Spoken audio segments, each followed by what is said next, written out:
Some independent expenditure groups, apparently backed by public sector unions, have suggested that Bruce Rauner and his companies that his company invested in were responsible for the deaths of people in nursing homes that his company had bought. Would you support those, the gist of those ads? Do you think that Mr. Rauner is personally responsible for the deaths of some people in the nursing homes that his company had bought at one time? I think there are questions that have to be answered.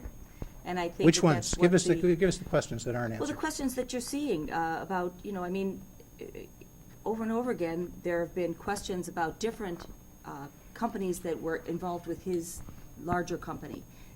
And over again, people went to prison or there were questionable practices. And so those questions... Over and over, people went to prison? There were a couple of instances where... People in his companies went to prison?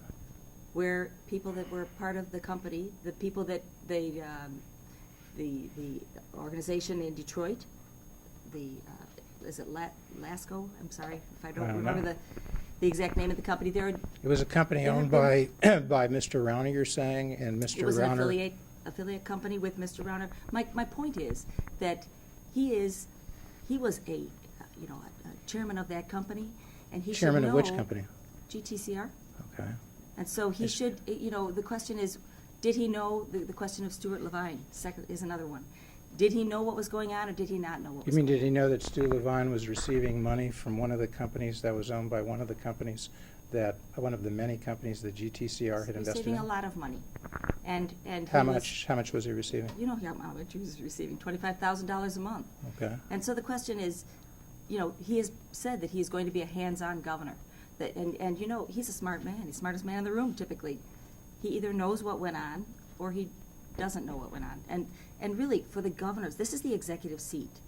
And the questions are fair because this is the primary. We're trying to identify. Well, what is it you want Mr. Rauner to answer? Because he has been asked questions a night or two ago. He answered some. So what question should he be asked that he hasn't answered? Because, Brady had a chance to ask him. Dillard had a chance. I think that Brady has been asking him the And what was the question that he asked that wasn't answered, Mr. Brady? I think he has to identify exactly what his role was and how much he did know about these different things that were going on. Okay, he said he didn't know, so you don't believe him, is that it? No, not necessarily. What I'm saying is his job in the executive seat, the CEO of the state, is going to be hands-on. He has got to be able to work together with others and to make sure that he holds everyone to a standard of ethics. That's incredibly important in Illinois right now. And to say I'm from the outside, so I have, I don't have, all these other guys are with a corrupt machine and so on, they're part of the problem, I don't think it's fair. I don't think it's fair.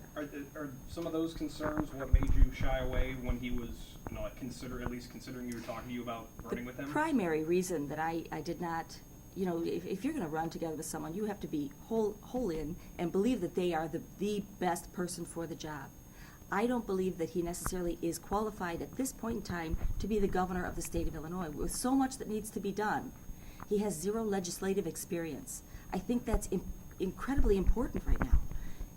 You have to have a depth of understanding of the issues so that you can, the CEO of the state takes office, he doesn't have a vote. He lays out the vision, and then he has to work with everybody that's there. He can't fire anybody and hire new executives that will do what he wants them to do.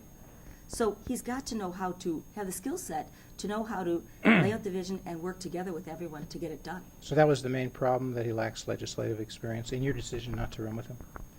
I didn't feel it was a good fit for a lot of different reasons, but that was what started it. I talked to him over and over again.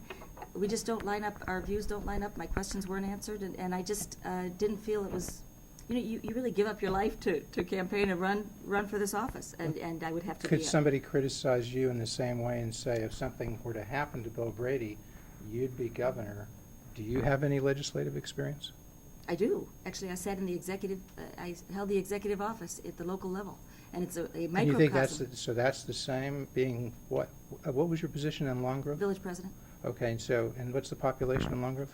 It's 8,000, but I'll tell you why it's the same. So you think that's comparable to the legislative experience of running a state with 13 million people? I believe that the skill set is the same. I believe when I sat down, there were 6 trustees. 3 of those trustees voted for the other guy. I was able to build consensus. It is a microcosm of the larger state, of the larger government. It's absolutely the same thing.